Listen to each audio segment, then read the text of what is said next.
3D studio. এরকম studio বড় বড় ইউটিউবারেরা তাদের ভিডিওতে ব্যবহার করে থাকে। তো এরকম 3D স্টুডিও তৈরি করার জন্য আপনার কম্পিউটারের কোনো প্রয়োজন নেই। আপনি শুধু মোবাইল দিয়ে পিক্সেল ল্যাব এবং ক্যাপকাট অ্যাপের মাধ্যমে এরকম 3D স্টুডিও তৈরি করতে পারেন। তাহলে চলুন বেশি কথা না বাড়িয়ে আজকের ভিডিও শুরু করা যাক। তো সর্বপ্রথমে আপনাকে আপনার মোবাইলে থাকা পিক্সেল ল্যাব যে অ্যাপটি রয়েছে সেই অ্যাপটি ওপেন করতে হবে। পিক্সেল ল্যাব অ্যাপের মাধ্যমেই আমরা পুরো স্টুডিওটি তৈরি করব। পিক্সেল ল্যাব অ্যাপটি ওপেন করার পর সবসময় মাঝখানে একটি টেক্সট থাকে, সেটি ডিলিট করে দিবেন। তারপর ডান সাইডে উপরে 3 ডটে ক্লিক করে ইমেজ সাইজে একটা ক্লিক করে দিবেন। এখানে যেহেতু আমরা ইউটিউব থাম্বনেল সাইজের ইমেজ তৈরি করব, তাই কাস্টমে ক্লিক করে ইউটিউব থাম্বনেলটা সিলেক্ট করে দিব।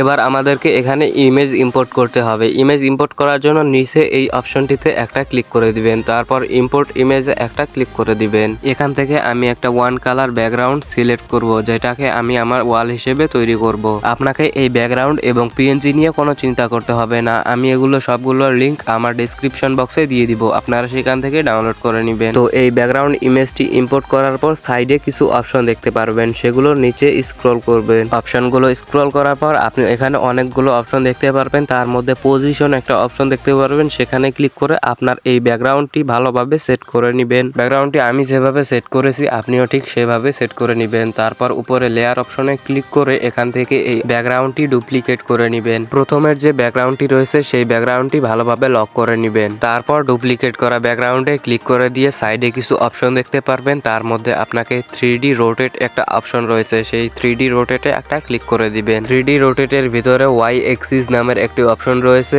এই ওয়াই এক্সিসকে আপনাকে 50+ করে দিতে হবে। আপনি চাইলে আপনার মন মতো করতে পারেন, আমি এখানে 50 করে দিচ্ছি। 50 হয়ে গেলে এটা এই সাইডে ভালোভাবে বসিয়ে দিবেন। এগুলোই হচ্ছে আপনার 3D স্টুডিওর ওয়াল। তো সঠিক পজিশনে বসিয়ে দেওয়ার পর এই সাইডে কিছু অপশন দেখতে পারবেন। তার মধ্যে একটি অপশন রয়েছে টু ব্যাক নামে, টু ব্যাক অপশনে একটা ক্লিক করে দিবেন। তাহলে এই ব্যাকগ্রাউন্ডটি প্রথম ব্যাকগ্রাউন্ডের পিছনে চলে যাবে। এর পজিশন যদি তাও এদিক ওদিক হয়ে থাকে তবে আপনি ভালোভাবে সেট আপ করে নেবেন। এখান থেকে উপরে লেয়ারে ক্লিক করে 2 নম্বরে যে ব্যাকগ্রাউন্ডটি তৈরি করেছিলাম সেটি ডুপ্লিকেট করে নেবেন। ডুপ্লিকেট হয়ে গেলে আবারও এই সাইডের অপশনগুলোতে চলে আসবেন এবং আগের মতো এখান থেকে 3D রোটেট যে অপশনটি রয়েছে সেটাতে ক্লিক করে দিবেন। আগের বার আমরা এই অপশনটি +50 করেছিলাম, এবার আমরা -50 করে দিব। তো এখান থেকে ভালোভাবে ধরে এটাকে 50 করে দিবেন। তারপর এই ব্যাকগ্রাউন্ডটি এখানে ভালোভাবে সেট আপ করতে হবে। আগের মতো পজিশনে নিয়ে গিয়ে সাইডের অপশনগুলো থেকে টু ব্যাক যে অপশনটি রয়েছে সেটাতে ক্লিক করে দিলে এটা ব্যাকগ্রাউন্ডের পিছনে চলে যাবে। তো এখানে আবার ওয়ালগুলো সঠিকভাবে সেট আপ করে নেবেন।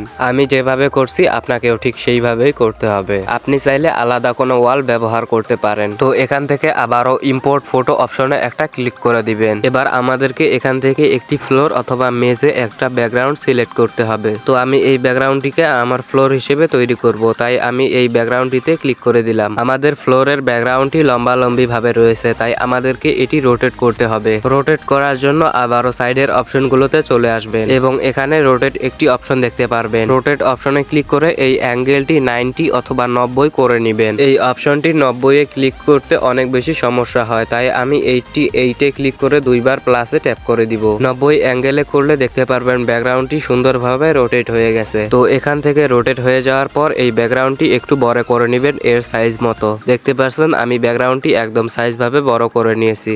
একদম সাইজ মোতাবেক বড় হয়ে গেলে এখান থেকে টিক মার্কে একটা ক্লিক করে দিবেন এবং সাইডের অপশনগুলো থেকে আবারও 3D রোটেট অপশনে একটা ক্লিক করে দিবেন। তারপর ওয়াই এক্সিস নামের যে অপশনটি রয়েছে সেটি -65 করে দিবেন। -65 হয়ে গেলে টিক মার্কে ক্লিক করে দিয়ে আবার সাইডের অপশনগুলোতে চলে আসবেন। আবারও আগের মতো এখান থেকে টু ব্যাক যে অপশনটি রয়েছে সেই টু ব্যাক অপশনে আপনাকে ক্লিক করতে হবে। টু ব্যাক অপশনে ক্লিক করা মাত্রই দেখতে পারবেন আপনার ব্যাকগ্রাউন্ডটি মেইন ব্যাকগ্রাউন্ডগুলোর পিছনে চলে গেছে, অর্থাৎ আপনার ফ্লোর একদম তৈরি হয়ে গেছে। এবার উপরে লেয়ারে ক্লিক করে সবগুলো লেয়ারকে আপনাকে লক করে দিতে হবে, যাতে অন্যান্য লেয়ারগুলো আর নড়াচড়া করতে না পারে। এবার এখান থেকে আবারও ইম্পোর্ট ইমেজে ক্লিক করে আপনাকে একটা পিএনজি অ্যাড করতে হবে। আমি অনেক আগেই বলেছিলাম এই সকল পিএনজি গুলোর লিংক আমি আমার ডেসক্রিপশন বক্সে দিয়ে দিব, আপনারা সেখান থেকে ডাউনলোড করে নেবেন। তো এখানে পিএনজি অ্যাড করার পর পিএনজিটি সাইজ মতো ছোট করে নেবেন। আপনি আপনার স্টুডিওতে যেমন ধরনের পিএনজি ইচ্ছে ব্যবহার করতে পারেন, সেটি আপনার ইচ্ছা। পিএনজিটি ভালোভাবে অ্যাডজাস্ট করে এক জায়গায় বসিয়ে দিবেন। পিএনজিটি বসানো হয়ে গেলে পিএনজিতে ক্লিক করে সাইডের অপশনগুলো থেকে শ্যাডো অপশনটি চালু করে দিবেন। শ্যাডো অপশনটি চালু করলে মনে হবে আপনার পিএনজিটি দেওয়ালের সাথে লেগে আছে। তারপর এখান থেকে আবারও ইম্পোর্ট ইমেজ ইমেজে একটা ক্লিক করে দিবেন। এখান থেকে একটি টেডি বিয়ার পিএনজি দেখতে পাচ্ছেন। এই টেডি বিয়ার পিএনজিটি আমি এখানে ছোট করে নিব, যাতে আগের পিএনজিটির ভিতরে এই টেডি বিয়ার পিএনজিটি বসাতে পারি। আমি টেডি বিয়ার পিএনজিটি ছোট করে নিয়েছি। এবার এর মাঝখানে বসিয়ে দিব, যাতে মনে হয় এই র্যাক পিএনজিটির ভিতরে এই টেডি বিয়ারটি রাখা আছে। আপনাকে এখান থেকে ভালোভাবে অ্যাডজাস্ট করে নিতে হবে। তো এই টেডি বিয়ারটি এখানে বসিয়ে দেওয়া হয়ে গেলে আরেকটি পিএনজি আপনাকে অ্যাড করতে হবে। দেখতে পাচ্ছেন আমার কাছে অনেকগুলো এখনো পিএনজি রয়েছে। এর মধ্যে আরেকটি র্যাক পিএনজি রয়েছে, সেটি অ্যাড করে নিব।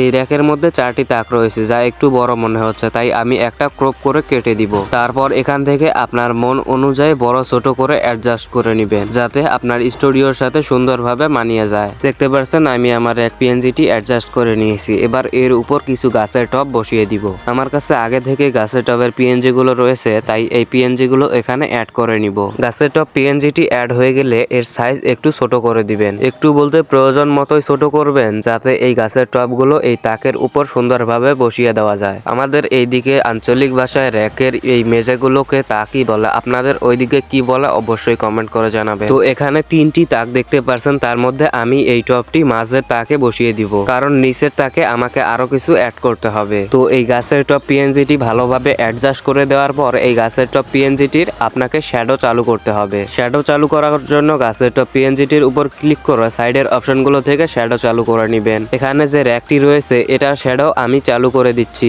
র্যাকর শ্যাডো আপনি কোন দিকে দিতে চান সেটা আপনি এখান থেকে অ্যাডজাস্ট করে নেবেন। আমি আপাতত র্যাকের শ্যাডোটি এরকমই থাকতে দিচ্ছি। গাছের টপ পিএনজিটির উপর ক্লিক করে উপরে লেয়ারে ক্লিক করে দিবেন। তারপর এই গাছের টপ পিএনজিটি লক করে দিবেন এবং পেন্সিলে ক্লিক করে এটার একটি কপি তৈরি করে নেবেন। দেখতে পাচ্ছেন আমি এটা ডুপ্লিকেট তৈরি করে ফেলেছি। এখানে আবার অ্যাডজাস্ট করে দিব ভালোভাবে। তো এইভাবে আমাকে মোট 3টি তৈরি করতে হবে। এখানে 2টি আছে, আরেকটি তৈরি করতে হবে। তো অযথা টাইম ওয়েস্ট না করে আমি এটি ফাস্ট ফরওয়ার্ডে দেখিয়ে দিচ্ছি। তো এখানে দেখতে পাচ্ছেন আমি 3টি পিএনজি অ্যাড করে দিয়েছি। তো এটা আপনি যেখানে ইচ্ছা বসাতে পারেন। আমি আরেকটু বাম দিকে সরিয়ে দিচ্ছি। আমার 3টি পিএনজি ভালোভাবে অ্যাডজাস্ট হয়ে গেছে, তাই আমি এখান থেকে ব্যাক দিয়ে দিব এবং আবারও ইম্পোর্ট ইমেজে ক্লিক করে আমাকে নতুন আরেকটি ইমেজ ইম্পোর্ট করতে হবে। তো এখান থেকে আমি ইম্পোর্ট ইমেজে ক্লিক করে দেওয়ার পর এখান থেকে আরেকটি পিএনজি নিয়ে নিব। এটা হচ্ছে ইউটিউবের লোগোর পিএনজি, যেটা আমি ছোট করে নিয়ে এই তাকের উপর বসিয়ে দিব। শুধু ছোট করে বসিয়ে দিবেন, তাই আমি তাড়াতাড়ি আপনাদেরকে দেখিয়ে দিচ্ছি, যাতে বাড়তি সময় নষ্ট না হয়। তো ভালোভাবে অ্যাডজাস্ট হয়ে গেলে এখান থেকে আমাদের এর শ্যাডো চালু করতে হবে। তো এখানে সাইডের অপশনগুলো থেকে শ্যাডো চালু করে এটা ভালোভাবে অ্যাডজাস্ট করে দিব। আপনাকে ভালোভাবে খেয়াল রেখে এই শ্যাডোটি অ্যাড করতে হবে, যাতে অন্যান্য শ্যাডোর সাথে এই শ্যাডোটি মিলে যায়। অর্থাৎ অন্যান্য শ্যাডোগুলো যেদিকে দিয়েছেন এই শ্যাডোটিও আপনাকে ওই দিকেই দিতে হবে। তো এটার শ্যাডো ঠিকঠাক মতো দেওয়ার পর আবার ইম্পোর্ট ইমেজে একটা ক্লিক করে দিয়ে আরেকটি পিএনজি অ্যাড করে নিব। আমার কাছে আরেকটি গাছের টবের পিএনজি রয়েছে, এটাও সুন্দরভাবে ছোট করে দিব। আপনারা হয়তো একটা জিনিস লক্ষ্য করেছেন, এখানে গাছের টবের পিএনজি গুলো অ্যাড করায় আমাদের 3D স্টুডিওর লুক অনেকটা সুন্দর হয়ে গেছে। তো আগের মতো এই গাছের পিএনজিটি ছোট করে নিয়ে আবারও এই জায়গায় বসিয়ে দিবেন। তো আপনারা একটা দুইটা বসালে বুঝতে পারবেন কিভাবে বসাবেন। আমি এখানে তাড়াতাড়ি দেখিয়ে দিচ্ছি। প্রথমে একটি পিএনজি অ্যাড করার পর উপরে লেয়ার অপশনে একটা ক্লিক করে দিবেন এবং এখান থেকে এর একটি ডুপ্লিকেট তৈরি করে নেবেন। তো দেখতে পাচ্ছেন আমি এর একটি ডুপ্লিকেট তৈরি করে ফেলেছি। এখান থেকে এর সাইজ কম বেশি করবেন না, যেমন সাইজ রয়েছে ঠিক তেমন ভাবে বসিয়ে দিবেন। আমি এখান থেকে মাপ মতো সুন্দরভাবে বসিয়ে দিচ্ছি। তো এখানে মাপ মতো বসিয়ে দিচ্ছি। এবার আবারও লেয়ারে ক্লিক করে এর একটি ডুপ্লিকেট তৈরি করে নিব। উপরে যেহেতু 3টা গাছ দিয়েছি, তাই নিচেও 3টা গাছ বসিয়ে দিব। তবে এর স্থান কিছুটা পরিবর্তন করে দিয়েছি, যাতে এর সৌন্দর্য আরো বেশি বৃদ্ধি পায়। আপনি যতগুলো ইচ্ছা আপনার মন অনুযায়ী গাছ বসাতে পারেন। তো আমি এখান থেকে এটা একদম বরাবর বসিয়ে নিয়েছি। এবার আরেকটি পিএনজি অ্যাড করব। তো আরেকটি পিএনজি অ্যাড করার জন্য এখান থেকে ইম্পোর্ট ইমেজে একটা ক্লিক করে দিবেন। তারপর এখান থেকে যে পিএনজিটি অ্যাড করতে যাচ্ছেন সেটিকে অ্যাড করে নেবেন। তো আমার কাছে এখানে একটি ডায়মন্ড প্লে বাটনের পিএনজি রয়েছে, সেই পিএনজিটিকে অ্যাড করে নিব।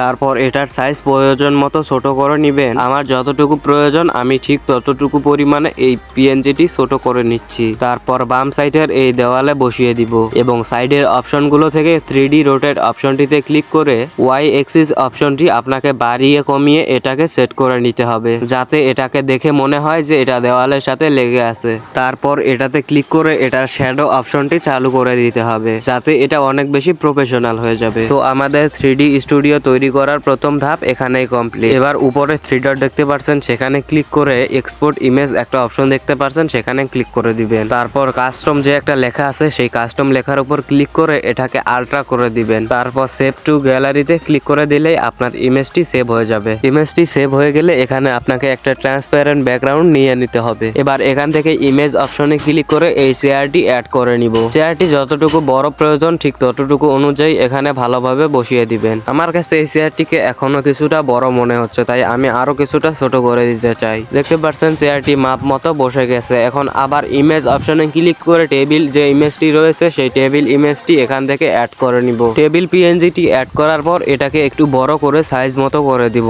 এখানে যতটুকু প্রয়োজন ঠিক ততটুকুই বড় করতে হবে, বেশি বড় ছোট করবেন না। ভিডিওটি একটু বড় হয়ে যাচ্ছে, এর কারণ হচ্ছে আমি আপনাদেরকে ডিটেইল ভাবে বুঝিয়ে দিচ্ছি, নয়তো আপনারা বুঝবেন না। তো এটাকে এখানে সাইজ মতো বসিয়ে দিব। যদি এটা ভালোভাবে ফিট হতে না চায় তবে সাইডের অপশনগুলো দেখতে পারেন। এই চেয়ার এবং টেবিল একদম মাঝ বরাবর সেট করার জন্য এখানে একটি অপশন রয়েছে। এখানে একটি অপশন দেখতে পারবেন রিলেটিভ পজিশন, সেখানে ক্লিক করে এই মাঝখানের অপশনটিতে ক্লিক করে দিলেই আপনার যে ইমেজটি রয়েছে সেটি একদম মাঝখান বরাবর সেট হয়ে যাবে। তো প্রথমে আমরা চেয়ারটি মাঝখান বরাবর সেট করে নিলাম। এবার আমরা টেবিলটি একদম মাঝখান বরাবর সেট করে নিব।